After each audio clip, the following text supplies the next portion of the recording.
Hello, I'm Vassili, an HLA scholar on the Amsterdam cohort.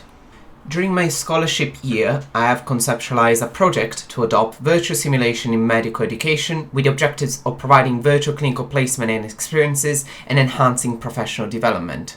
During this presentation, I will guide you through the background and rationale to the project, the objectives and resources used, any obstacles and successes encountered, some reflection points, and the next step forwards.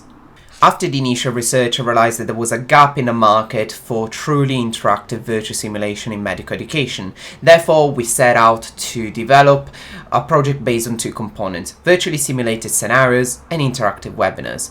Ultimately, this project wanted to develop a virtual medical curriculum of cases and scenarios to supplement mainstream medical education in helping students to build up knowledge in a safe environment prior to transitioning either to clinical placement or foundation training, especially during the COVID pandemic.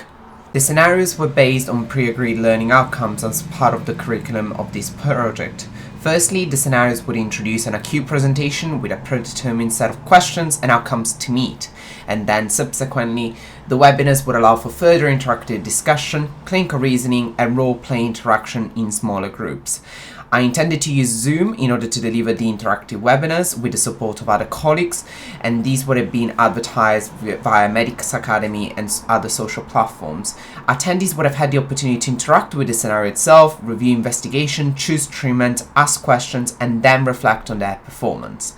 As part of the project, I also intended to deliver 3 scenarios and webinars to begin with as part of our initial trial, and then subsequently collect feedback in order to change and enhance different components of the project.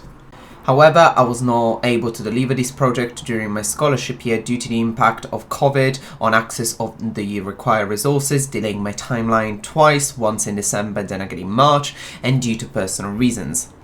Nonetheless, whilst this was a particularly challenging yet exciting journey for me, not being able to complete my project was not a setback. In fact, I have had the privilege of working and learning from experienced educators and my own university trust as well as within the HLA, which has enabled me to further develop this project and develop lateral thinking.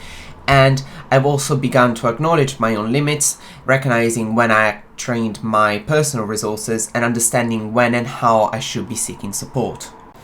Moving forward, I have recently moved to a new city in order to start my first foundation job post, and I've already reached out to the postgraduate training department of my new NHS trust. Here I'm hoping to gain access to their simulation suite, which has similar equipment and facility to those I initially intended to use in my project, and so I'll be able to continue with the development and delivery of this project. In conclusion, I am extremely grateful to my supervisor, the cohort directors and colleagues on my Amsterdam cohort with whom I've worked, as well as the wider HLA community and other colleagues I've been able to consult throughout this journey. I'm extremely thankful for their support throughout my scholar year as well as this difficult period of my life.